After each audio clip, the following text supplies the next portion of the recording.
Welcome to another episode of Mysteries of the Superstition Mountains. And recently we had the pleasure of sitting down and I was able to talk with Ron Feldman. Now, Ron owns the OK Corral here in Apache Junction. This man has looked for the gold. He knows a lot of the players that we talk about on this show. He is the go-to guy to talk about anything you want to know about those mountains. And recently, I asked him about the location of the mine, and it really surprised me what he had to say. Let's take a look. Ron Feldman, you are a gentleman I've been wanting to talk to for a long time, but we've never been able to really sit down and talk about the Superstition Mountains. It's kind of exciting to be here with you today, Ron, because I don't think there's hardly anybody around that knows the mountains as well as you do. You actually found something up there, a mine, or prospect rather. Can you tell us a little bit about that? Well, there's been many claims of many people that have found mines out, including the Lost Dutchman. Nobody can back them up. Nobody. We actually have historical evidence, documentation, that we actually have found a Spanish mine out there that we excavated under United States Forest Service treasure trove permit in 2004, 2005. It was headed off by the archaeological team, Dr. Glenn Rice out of Arizona State University. He was on our payroll, you might say. And so it was all well documented. It's not just Ron Feldman saying that, hey, I found a lost mine. This archaeologist... I've seen pictures of it. Yeah, okay. Yeah, but then again, too, and we'll get there, I suppose, but you might say the Lost Dutchman Mine itself could be included in something that I claim maybe I know where it is. Oh, but you're not going to tell us. I didn't say that. Oh, okay. You got to pick up my book and read it. I will pick up your book. Okay. I will pick up your book. I will pick them all up. I've just gathered all my books that I've had stored away for many years, including two that my family purchased from you, the Barry Storm books. Oh, give okay. me as gifts. Okay. Well, you can throw all those away. Okay. Because they're all lies. Okay. Okay. Honestly, some of the better books are the ones that have been written more recently, including mine, my son's. Jack Sanfelice has a very, very good book out on the Dutchman. But there are other books, too. They're more recent. Sim Zeeley's The Lost Dutchman Mine, one of the first. That's still, I consider, the Bible of the Superstition Mountains. I have that one. It's a phenomenal story. It's a story, and it's a book that took me to the Superstition Mountains. It lured me here. And Barry Storm's accounts, and I've got all the books, you know. But yeah, they're just a fun read. And so when you say a fun read, like going back to Barry Storm, because they made that movie that he sued over, that Lust for Gold. Yeah. You're just saying it's a fun read. These are conjecture. This is stuff that he's kind of said, well, this could be, but it's... Barry Storm, absolutely, I feel, he never found much or anything. He never found a mine, nothing that he could even call historical as far as I'm concerned. He wrote a good tale. He wrote a good book. Some of the things that are in Barry Storm's book, though, there's some historical information in there, but not anything that's going to lead you to the mine. Now, why would the more current books have more detail than something that was written 60 years ago or so, as far as up there? I mean, that would have been actually closer to the time. Okay, well, it's not that they have more detail necessarily. What it is that information has come out of some of the things that we actually did back in the Superstitions that proved and documented some things that were able to be written about, and more accurate information than all of the fables that were spread in the legends and the lies back then. If they didn't find anything, okay, then there was nothing to write about factual. Now, certainly, Sim Zeeley, you know, he knew the Barclays, and he was close to some of the original people, and Jim Bark, that wrote the Dutchman Mine. So certainly he had firsthand information on some of the characters of the Superstition Mountains. But back then, as far as information about the mine, it just didn't really exist. Today, there are several books. For instance, I've written a couple books. My son's written on things that we found.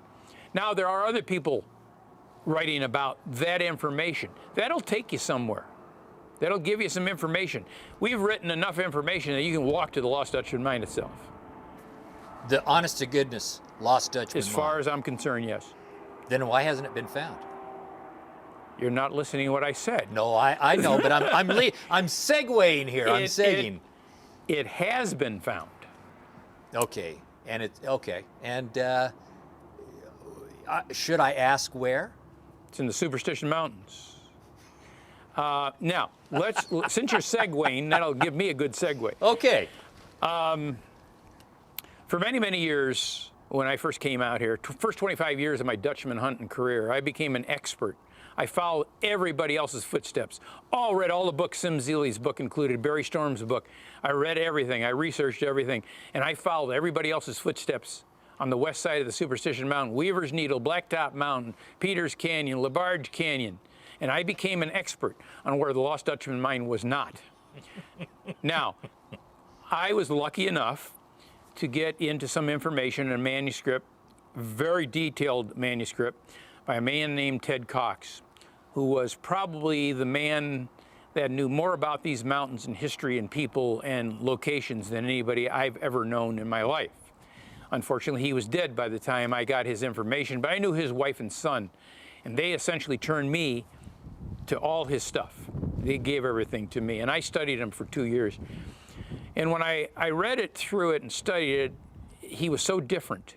He led you to the east side, not the west end. Now, when I say that, I'm talking about, let's say, anything east of LaBarge Canyon, you're getting into kind of the east side of the mountain, okay? Well, it was so different that I said, oh my God, this guy, he's nuts. He doesn't conform to everybody else's information. So I decided, okay, let's go out there and let's do some research. I found everything he talked about. And, you know, here's the thing. Gold's where you find it. But if the right geological conditions don't exist, you're not going to find the mine. You're not going to find anything as far as mineral, okay? On the west side, there is no geological evidence for even the ability for gold, silver, or anything to form. It's not conducive to that. The quartz is wrong. On the east side, you're getting closer to Superior, Miami and Globe, the mining companies, and Silver King too. And the geology starts to change. And when you start researching, the east side was heavily mined.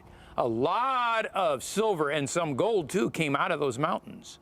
So, does the Dutchman Mine exist? Yes, I'm telling you it does. Where is it? It's in the Superstitions and on the east side, where gold could have been deposited, not on the west side. Well, there is a story, there's a reason why everybody has searched the west side, but the east side is where it's at. All right, so when you're talking about the east side, are you talking about places like Queen Valley, you know, areas like that? You're getting over there, yes. Okay, and yes. you have the Dutchman, or he was German, but yes, right. The Dutchman, Jacob Waltz, who was in his, late 60s, yeah. early 70s? Yes. And he was located in Phoenix. Correct. All right, so how long would it take Jacob Waltz to go up there? 3 days, a week? Well, that's a very good point. And understand that at that time, 65 in, let's say he was, that's an old man. Mm-hmm. Maybe not so much today. And then he's riding or dragging a burro or a mule through hostile environment, either summer heat or the Apaches or whatever, or other miners trying to kill him. How many times do you really think the old man got out to the mine? I'm going to tell you he wasn't out there more than 3 times. It was a difficult trip, a very difficult, very dangerous trip back then. So consequently, I don't believe that he got back there very often. He didn't have to. And a lot of times, what people don't understand too, is where he actually entered the mountains from was he'd go to Florence. And Florence is just straight north into the Iron Mountain area. So you're saying that he went up there 3 times? Maybe a half a dozen, so did he but not much. Have a stash that he would put somewhere else where it was easier to locate? The only thing that we know about Jacob Waltz having a stash, yes, he may have made a stash out there. I don't know. But first of all, why would you take gold and make a stash out there? Because now you got to come back to go get it. Well, that's what did he take it out of there? I believe he took closer, it out. closer. And that's what he died with. That was the 48 pounds of very rich gold ore that was under his bed when he died. It came from the Superstition Mountains, no question.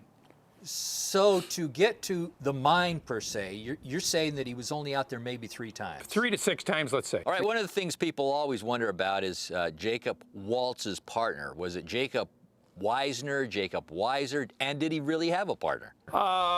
It's hard to document that he had a partner. I do believe his partner was Jacob Weiser. Yeah, I think he did. There's a little bit of proof to it. Supposedly, he died, he was wounded back there and died on the Walker Ranch outside of Florence. Mm-hmm. So, yeah, maybe. I know that I did find a piece of land up by Prescott that was owned by Jacob Weiser that was mining up there.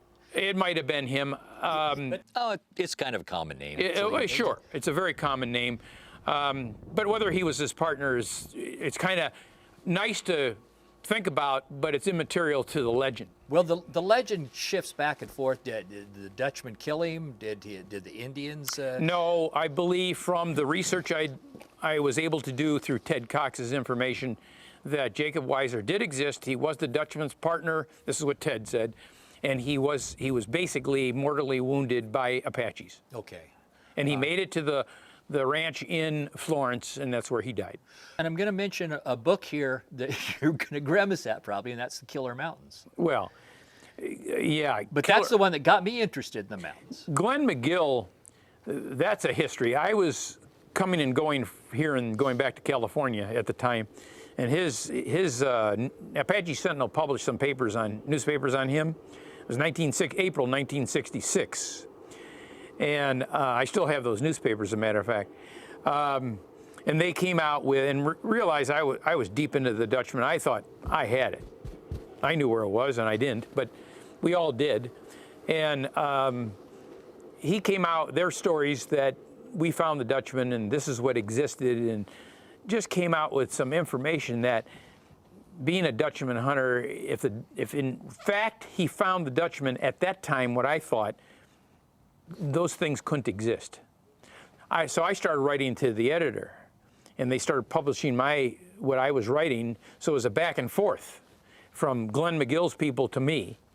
And Glenn McGill was a con artist. He was a con.